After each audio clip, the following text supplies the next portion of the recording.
Ya voy.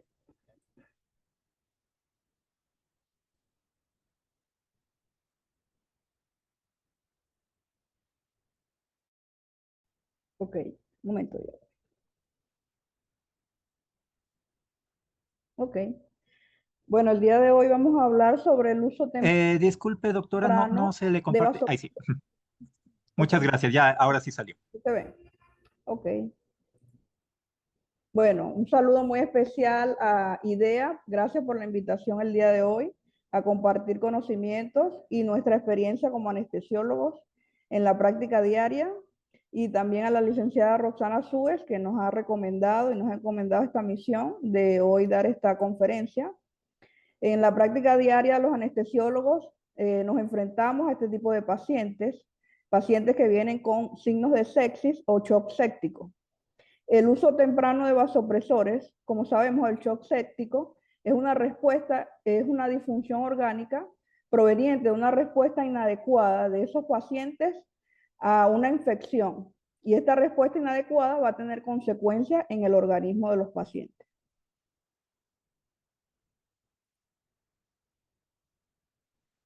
A pesar, ya va, los diapositivas son muy rápidos. A pesar de los esfuerzos que se hacen a diario y a las diferentes investigaciones en pacientes que han sido sometidos a shock séptico, sigue siendo una gran causa de mortalidad en pacientes hospitalizados. Por ello, en la actualidad se recomienda el uso de vasopresores en primera instancia ante un paciente que presenta un shock séptico, donde la reanimación temprana va a ser la clave de supervivencia de estos pacientes. Se habla en estos estudios acerca de una mortalidad a los 28 días y que diferentes medidas que vamos a seguir explicando a continuación van a contribuir a que estos pacientes sea más fácil su supervivencia. En el contenido de la charla de hoy vamos a definir lo que es el shock séptico, la fisiopatología, el manejo inicial del shock séptico, el manejo temprano con vasopresores y qué conclusiones vamos a tener a raíz de esta práctica. Recordemos que la sepsis es un tema muy extenso y se ha venido estudiando desde hace mucho tiempo, pero en la actualidad existe lo que es un esquema que se llama Sobreviviendo la Sepsis y donde una última actualización se realizó en el 2023. Entonces, como dije, la sepsis pasa a ser el 19.3%, 19.7% de causa de mortalidad en la mayoría de los pacientes, siendo un importante porcentaje todavía en esos pacientes hospitalizados y que han sido invadidos por un huésped que puede ser un virus, una bacteria o un parásito. Desde el año 400 de Hipócrates hablaba sobre la sepsis y esta palabra viene de una palabra griega que significa cepo, que es descomposición. A lo largo del tiempo y en 1870 más o menos, se empezaron a hacer los primeros estudios acerca de la definición de sepsis. Y en el año 1991 se realiza la primera unión de la sepsis de acuerdo a las sociedades de medicina intensiva y se denominó sepsis 1, donde se hablaba de sepsis grave, shock séptico y shock séptico. Luego, en 2001, hubo otro consenso que denominaron sepsis 2 y se eliminó, o sea, había la presencia del SIRS, que era el síndrome de respuesta inflamatoria sistémica, pero este fue eliminado en el tercer consenso de sepsis porque era abarcaba muchas patologías y no había diferenciación en especificidad y sensibilidad. O sea, había más sensibilidad, pero poca especificidad para para catalogar a los pacientes dentro de la sepsis. Y en la actualidad solo existen dos definiciones para denominar y para atacar la sepsis. Uno va a ser sepsis y el otro va a ser choque séptico. Entonces la sepsis va a ser la presencia de más de dos factores de la cual un hospedero va a responder a una infección, mientras que el choque séptico va a ser esa disfunción proveniente de esa respuesta desregulada. Entonces, en la fisiopatología de la sepsis, tenemos mediadores inflamatorios que van a causar vasodilatación, aumento de la permeabilidad capilar. Esto va a conllevar a la disminución de la resistencia vascular y una perfusión insuficiente en el organismo, lo que va a causar la hipotensión, una vasodilatación, una vasoplejía, y esta vasoplejía va a conllevar a lo que es hipotensión, que es lo que vamos a dilucidar el día de hoy. Recordemos que la sepsis tiene varios factores y tiene varias fases. El día de hoy vamos a usar la fase, vamos a abarcar la fase 1. Entonces, durante la sepsis van a haber productos, perdón. ¿Sí se está compartiendo? Sí, ¿Sí se ve la pantalla? pero no completa.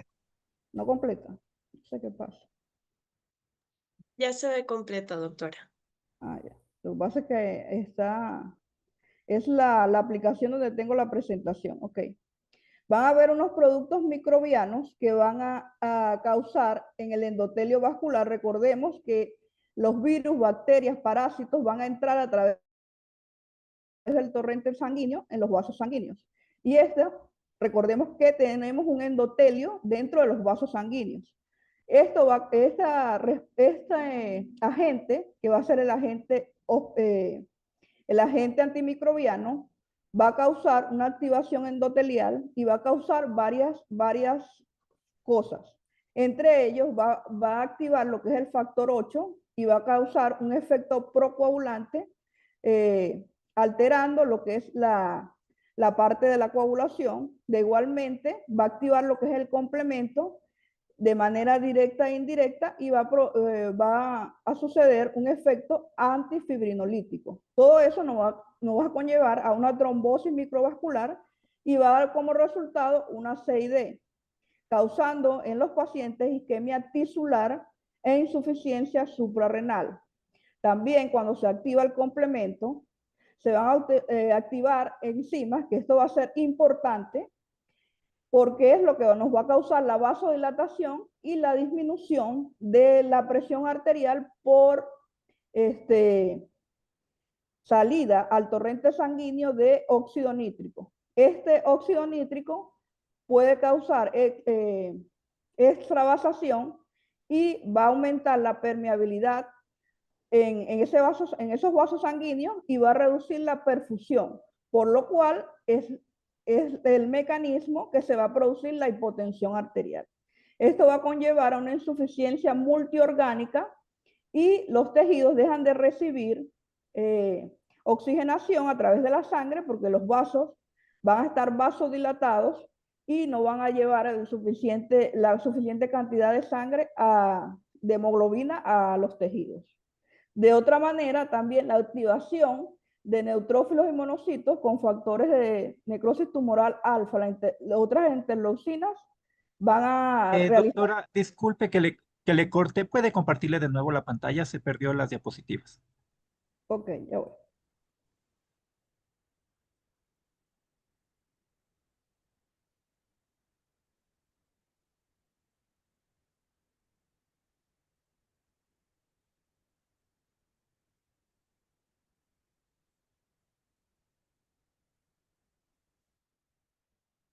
Ok. Hablaba de los efectos sistémicos. Entonces, al producirse citocinas y mediadores similares a estas citocinas, van a producir lo que es fiebre, una respuesta alterada y también va a conllevar a la insuficiencia multiorgánica. De igual manera, otra cascada de la inmunidad va a conllevar a inmunosupresión.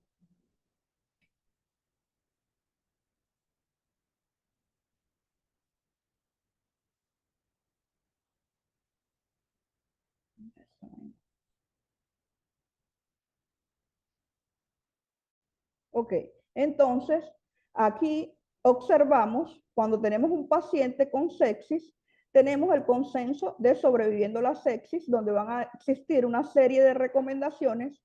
Entre ellas, estas recomendaciones deben cumplirse antes de las 3 horas de diagnosticada la sepsis o el choque séptico como tal. Sugieren, por ejemplo, usar la escala de Q-SOFA en comparación con el SIRS, la escala NEWS o el MUSE, de acuerdo si el paciente tiene sepsis o shock séptico. También sugieren realizar la medición del lactato de manera inmediata porque va a conllevar a una acidosis metabólica por extravasación y producción de lactato en medida compensatoria. La sepsis y el shock séptico son emergencias médicas urgentes y se recomienda realizar una resucitación inmediata. También ya vamos a hablar de la resucitación inicial, pero generalmente se recomienda una resucitación con líquidos adecuados de acuerdo al paciente y no sobrepasando los 30 ml por kilo hora en las primeras 3 horas de resucitación.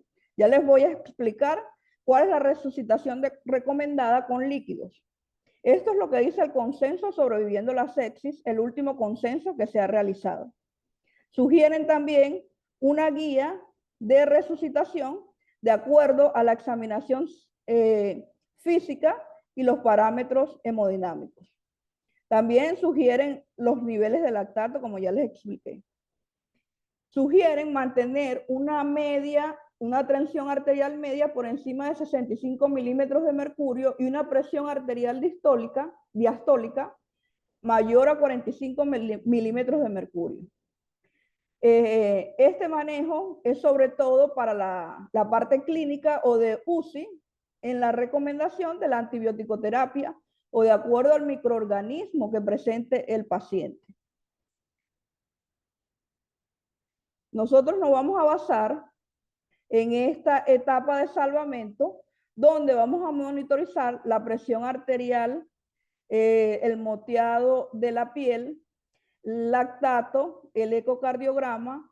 Esta fase de salvamento, como ya dije, debemos tener como media o alcanzar una presión arterial media mayor de 65 milímetros de mercurio con una presión arterial diastólica mayor a 45 milímetros de mercurio. ¿Qué medidas recomiendan realizar durante este salvamento? La administración de fluidos endovenosos y la utilización de vasopresores. Estas medidas deben ser realizadas antes de las 6 horas y se recomienda sobre todo realizarlas antes de las 3 horas de hacer el diagnóstico en los pacientes. Luego va a venir una fase de optimización. Esto ya se puede hacer con más tiempo. Si el paciente puede ser pasado a UCI, una fase de estabilización y una fase de descalación. Esto va a hacerse paulatinamente, pero si hacemos la medida inicial, el paciente va a tener una mejor sobrevida a los 28 días, es lo que dicen los estudios multicéntricos. Y esta recomendación del CENSE.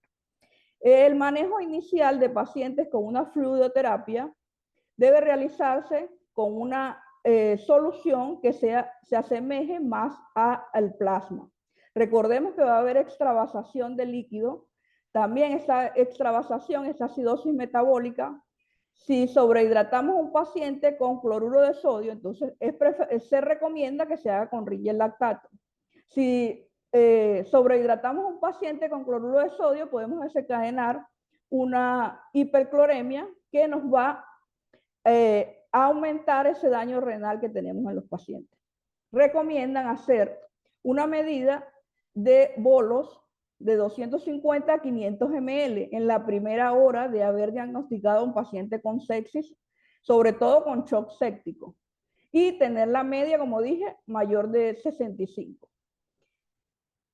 También no se recomienda el uso de almidones en pacientes porque ya tenemos un daño renal y sabemos que los almidones y gelatinas causan más probabilidad de realizar anafilaxia en los pacientes. Entonces, recomendamos el bolo inicial y luego mantener, de acuerdo al tipo de paciente, un mantenimiento de 30 ml por kilo hora, sopesando y viendo las causas del shock en estos pacientes. En quirófano, generalmente, es bacterias los que presentan los pacientes y tienen un foco infeccioso que normalmente es removido en la cirugía. También recomiendan que la presión arterial diastólica y el índice de shock diastólico, que se define como la relación entre la frecuencia cardíaca y la presión arterial diastólica, pueden usarse para guiar este inicio de vasopresores en el shock séptico. Si iniciamos vasopresores con una presión diastólica menos de 45 o un índice de shock diastólico mayor de 2, esto nos va a decir que tenemos una vasodilatación grave y que el paciente amerita inmediatamente la fluidoterapia y el uso de vasopresores. Y esta terapia vasopresores, como ya les dije, se asocia a disminución de mortalidad en los 28 días. Estas pautas del sobrevivir la sepsis sugieren aumentar la dosis agregar vasopresina en lugar de aumentar la dosis de norepinefrina en adultos con shock séptico que ya reciban norepinefrina con niveles inadecuados de la presión arterial media. Si usted está instaurando norepinefrina a una dosis de 0,25 a 0,5 microgramos por kilo minuto y no obtiene una presión arterial media mayor de 65, debe instaurar un segundo vasopresor.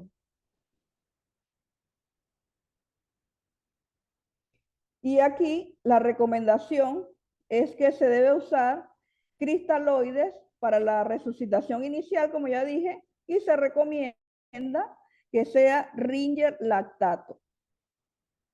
Se sugiere soluciones balanceadas, como ya dije. Uy, estoy echando para atrás.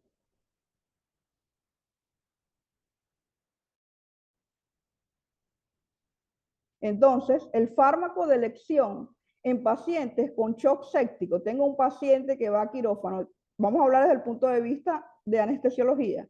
Un paciente con un shock séptico, con una disminución de la tensión arterial media, taquicárdico, diaforético. Ya dijimos que va a ser por la alteración de las diferentes catecolaminas que van a hacer junto con la bacteria un proceso proinflamatorio, vasodilatador, de inmunosupresión. Entonces, ¿qué debemos buscar? El fármaco que sea más inocuo y más adecuado para el tratamiento de los pacientes.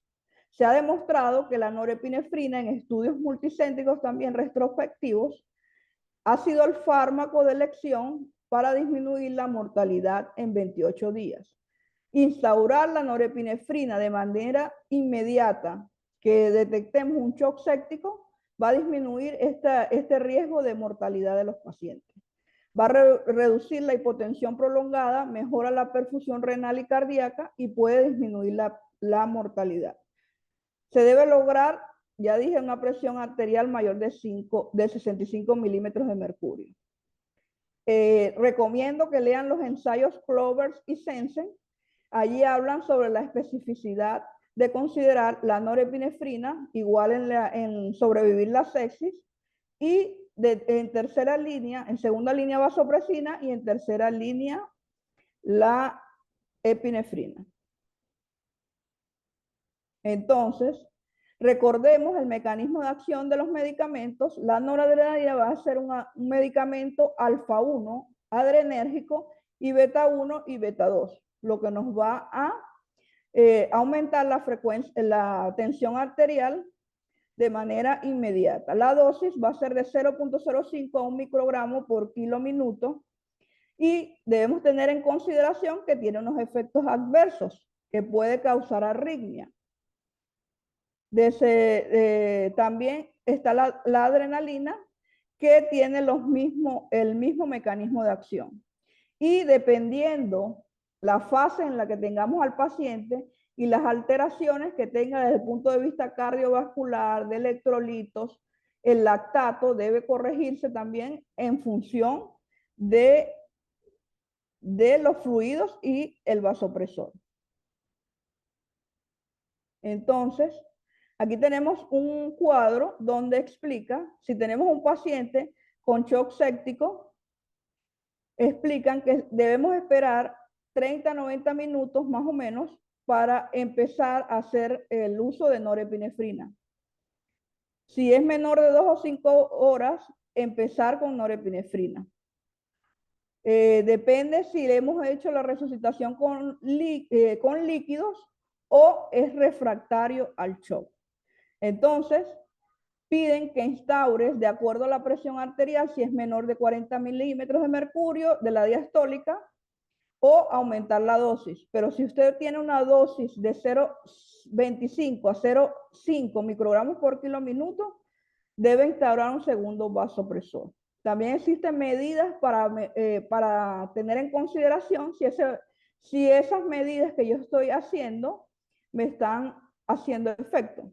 Uno es tener la monitorización de la línea arterial invasiva para tener una presión adecuada. También podemos hacer una elevación de 45 grados de las piernas y debe aumentar un 10 al 15% de la media y de las tensiones que tenemos en ese paciente. Si ese paciente al elevar las piernas no responde a vasopresores, quiere decir que la vasoplejía que tiene y la vasodilatación es muy grave y debe instaurarse otro vasopresor, como la vasopresina.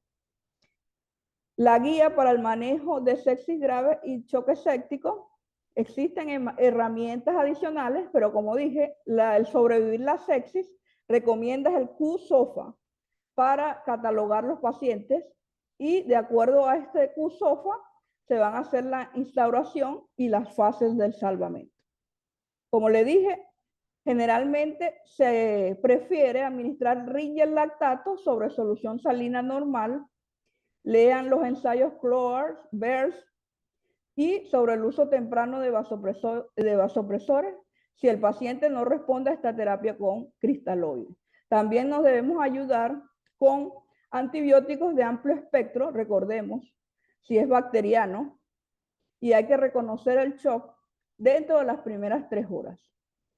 El bolo líquido de cristaloide y el mantenimiento de 30 ml por kilo hora y ir sopesando qué fármaco vasopresor vamos a usar.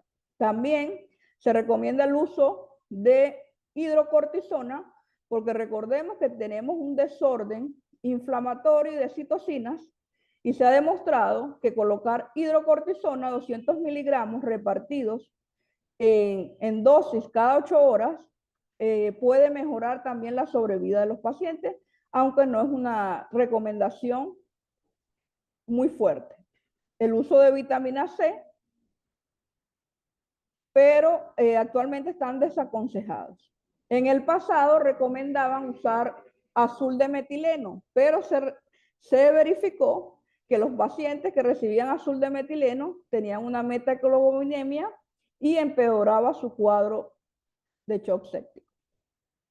Entonces, las pautas para el tratamiento y los pilares fundamentales en estos pacientes con shock séptico va a ser remover el cuadro infeccioso, también colocar antimicrobianos, los cristaloides y los agentes vasopresores de elección norepinefrina.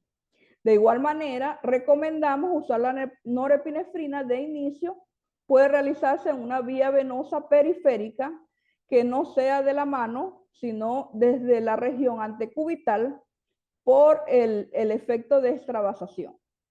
Pero mientras instauramos una vía central, podemos utilizar normalmente la norepinefrina, instaurarla de la misma manera que colocamos el bolo de fluidos para lograr una presión arterial media adecuada. Y también soportar a este paciente con oxigenación y ventilación. Recordemos que el paciente va a tener una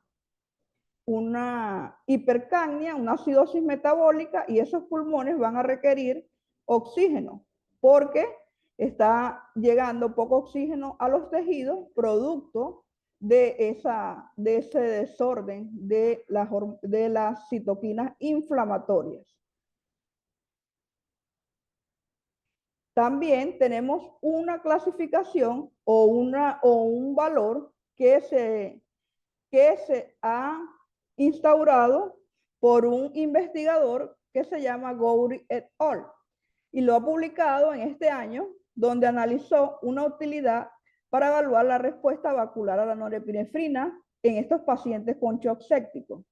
Y este valor viene dada por la frecuencia cardíaca, por la dosis de norepinefrina que estamos usando en el paciente, y nos va a dar un valor. Si este valor es menor a 2.6, nos quiere decir que este paciente va a tener una hiporrespuesta severa a la norepinefrina. ¿Y qué nos dice? Que es de mal pronóstico porque el paciente tiene una Estamos en la casa, Mateo. Una vasopresía y esta va a ser refractaria con una alta mortalidad. Entonces, ¿qué debemos tener? Que esta dosis de norepinefrina nos dé un valor de respuesta vascular entre 2.6 a 10.8.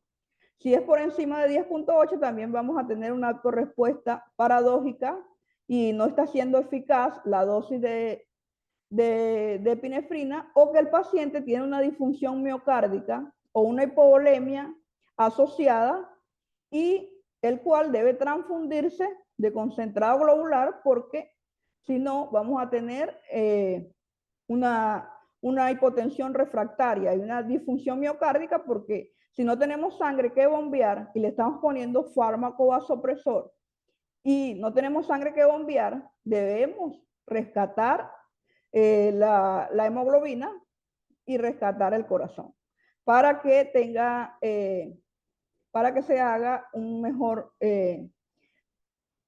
efectividad del oxígeno a los tejidos. Y bueno, para finalizar, también quería hablar del propofol en la inducción anestésica, sobre todo para los que estudiamos anestesia o vivimos haciendo anestesia y hacemos anestesia en pacientes críticos.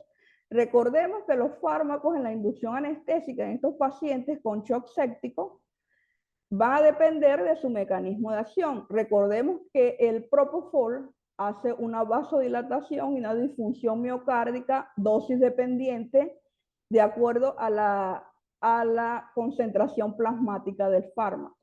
Entonces, recordemos que hay una escala donde la dosis de sedación plasmática va a ser de 0,5 microgramos por ml a 1,5 microgramos por ml.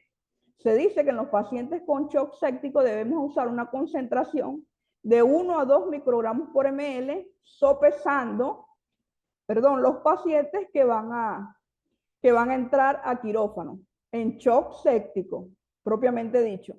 Recordemos que para anestesia general, el propofol va a ser usado en 2 a 4 microgramos por ml de concentración plasmática del fármaco. Entonces, debemos usar fármacos que no comprometan aún más la situación hemodinámica de los pacientes. Eso es todo lo que quería compartirles. No sé si tienen alguna pregunta, dudas.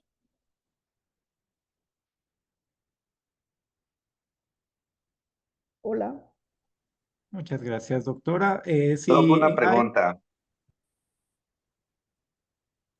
Sí, adelante, Henry, sigue nomás. Justo iba a dar paso a las preguntas. Muy buenas noches, doctora. Felicitándole por su gran exposición. Una consulta en cuanto a los pacientitos que entran con este diagnóstico de sepsis, ¿en qué momento sería indicado a nosotros en la parte anestesiológica comenzar con vasopresores? ¿Antes de la inducción, durante el transanestésico o en el post-anestésico? Todo va a depender de la hemodinamia del paciente. Recuerda que las sepsis son factores, la sepsis va a venir por factores funcionales. Por ejemplo, un paciente, dos o más factores de los que aparecen en el cuadro para clasificar sepsis. Si está taquicárdico e hipotenso, pero tiene una media por encima de 62, el paciente aún no debería recibir vasopresores. Debes hacerle una fluidoterapia, un bolo de 250 a 500 ml y mantener la volemia dentro de ese rango. Te voy a poner otro ejemplo de un paciente que estuve en estos días. El paciente llegó al preanestésico hipotenso, taquicárdico, con un cuadro abdominal de unos 5 días, con una peritonitis. Estaba diaforético, todo lo que describí en el cuadro clínico, ¿correcto? Entonces tenía una presión arterial de 60-30. ¿Tú creerías que sí me ameritaba el vasoactivo de una sola vez o no? O sea, si está planificado la cirugía, ya debería venir con No carga estaba hídrica. planificada, es una cirugía de emergencia, mi corazón. La cirugía era de emergencia porque era una peritonitis. Peritonitis. Los pacientes generalmente con shock séptico no son planificados. Son pacientes de emergencia que pueden venir infectados o que se infectaron post cirugía, pero es una emergencia per se. Entonces, el paciente tú lo ves, por ejemplo, en preanestesia y ves los laboratorios y tiene una leucocitosis de 12.000, ¿verdad? Pero tiene una media adecuada y la frecuencia cardíaca aún no está aumentada. Entonces, con fluidoterapia, en estos días también tuvo una paciente, el día de ayer, para ser específica, la paciente también tenía una sepsis porque tenía leucocitosis de 12.500, no, de 20.000, y tenía una taquicardia, pero la paciente tenía buena hemoglobina, a pesar que estaba hemoconcentrada. Eso también hay que tener en consideración, porque la CID nos va a causar hemoconcentración de los pacientes, y eso te vas a dar cuenta cuando veas la biometría y las plaquetas. Generalmente va a estar alterada toda la parte coagulatoria también, los tiempos de coagulación, no sé si me entiendes.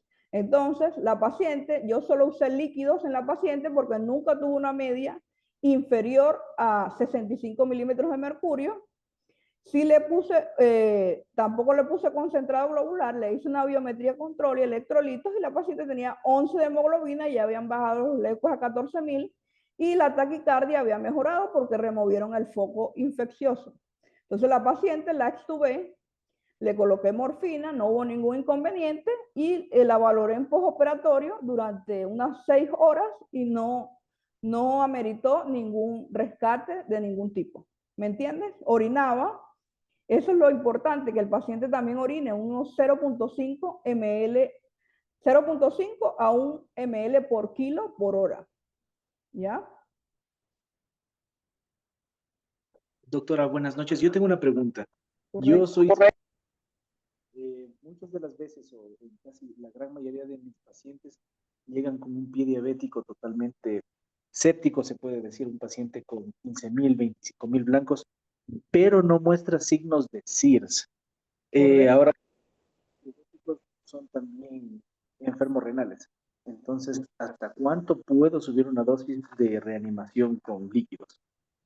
Ok, en estos pacientes generalmente puedes hacer disminuir la dosis de 30 ml por kilo hora a 15-20 ml por kilo hora.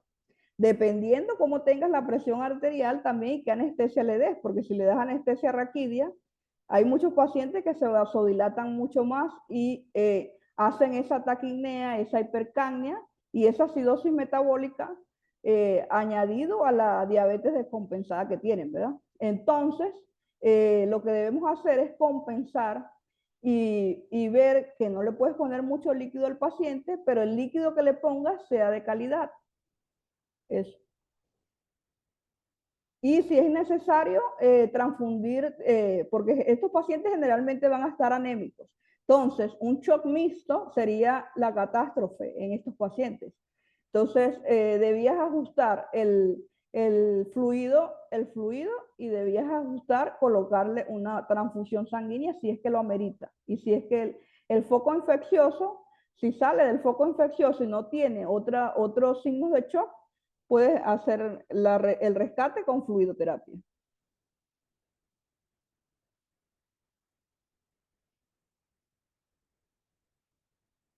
¿Alguna otra pregunta? Henry. ¿Aló? No, Doc, muy amable. Ah, ya. ¿Nadie más tiene más preguntas?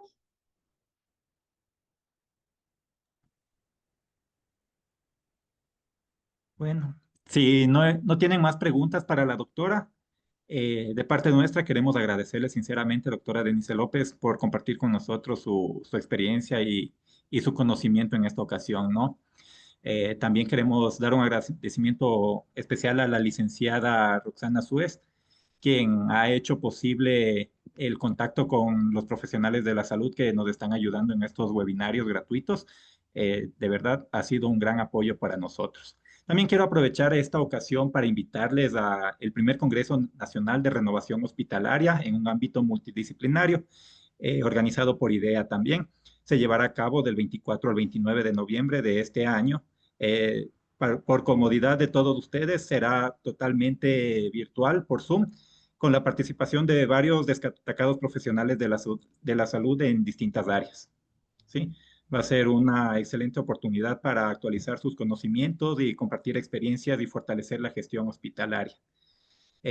También todos los participantes recibirán un certificado académico por 60 horas, ¿no? Avalados por el Ministerio de Salud.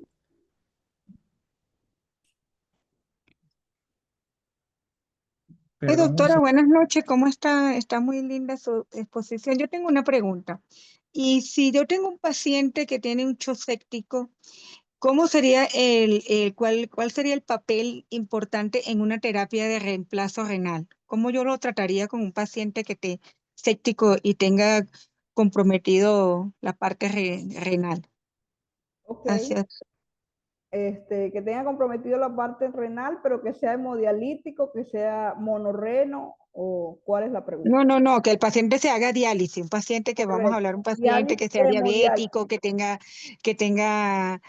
hipertenso y que tenga un compromiso con un shock séptico, ¿cómo sería cómo sería la impregnación o cómo sería el papel de esa terapia? O sea, si está chocado, está hipotenso, todo eso. Claro, ajá. Bueno, generalmente, como dije, los pacientes van a tener requerimiento de oxígeno suplementario. Hay que ver cómo está la saturación de oxígeno, si el paciente está hipercápnico, taquipneico, diaforético, si no tiene signos de respuesta como tal inflamatorio, sino solo signos de sepsis, pero el paciente tiene múltiples comorbilidades, debemos hacer el rescate de líquido y ajustado a la dosis renal de 15 a 20 ml por kilo hora de mantenimiento, siempre, como lo dije hace poquito, preveyendo que tenga también hemoglobina suficiente para oxigenar esos tejidos, porque va a estar vasodilatado, y usar una anestesia que no sea tan comprometedora en estos pacientes. Y si tiene una media por debajo de 65 con una presión diastólica por debajo de 45, debemos iniciar la norepinefrina de inmediato, no importa que sea por vía periférica. No, que el paciente sea hipertenso y sea hemodialítico es una idea de lo que tenemos, pero este paciente, si está vasodilatado, va a estar hipotenso a causa de la sepsis que presenta, del choque séptico. Entonces se trata igual como un paciente crítico, pero teniendo en consideración que el paciente tiene una alteración renal que ya es crónica y se ve reagudizada por este cuadro de shock séptico, ¿correcto?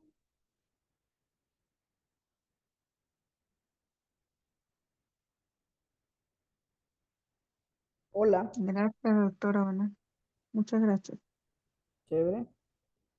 Bueno, la última invitación es que para que persigan sus sueños, este año ha sido maravilloso. He podido presentar trabajos internacionales Hemos sido docentes de los muchachos de posgrado, hemos dado cirugías de alta complejidad y seguimos todos los días en crecimiento. Entonces nunca es suficiente el sueño que tengamos, siempre podemos alcanzarlo. Muchas gracias. Muchas gracias, doctora. También pedirles de favor a todos los asistentes, si nos ayudan con sus datos informativos en un link que dice asistencia en el chat.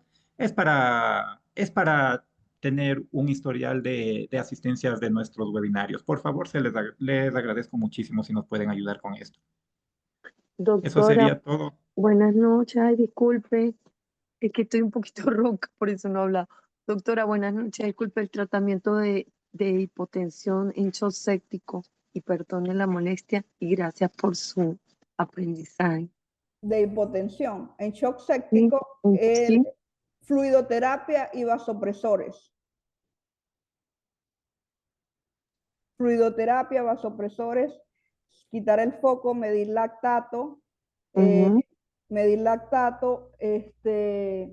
la diuresis, asistencia ventilatoria si lo requiere el paciente, los fármacos anestésicos, tener en consideración esos fármacos que vasodilatan, como lo dije en la conferencia, y la sí, dosis del propofol a concentración plasmática de 1 a 2 microgramos por ml, o usar midazolam en la inducción anestésica, usar secuencia rápida porque el paciente no puede esperar. No sé si muchos son anestesiólogos aquí, pero para dormir un paciente, generalmente que sea muy inestable, que esté comprometida su vida, se sugiere realizar una inducción de secuencia rápida.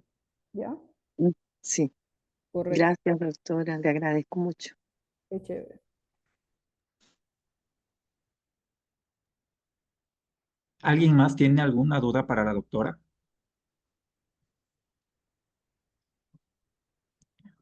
Eh, Bueno, como no hay más preguntas, entonces creo que podemos dar por concluido el webinario del día de hoy. Nuevamente, doctora, muchísimas gracias por su apoyo. Que tengan una linda noche. Recuerden, por favor, también seguirnos en nuestras redes sociales. Ahí estaremos brindándoles más información acerca del webinario o a los números de teléfono que también están en nuestras redes sociales. Estaremos gustosos de atenderles.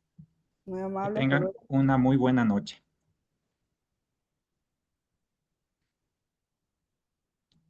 Igual, buenas noches.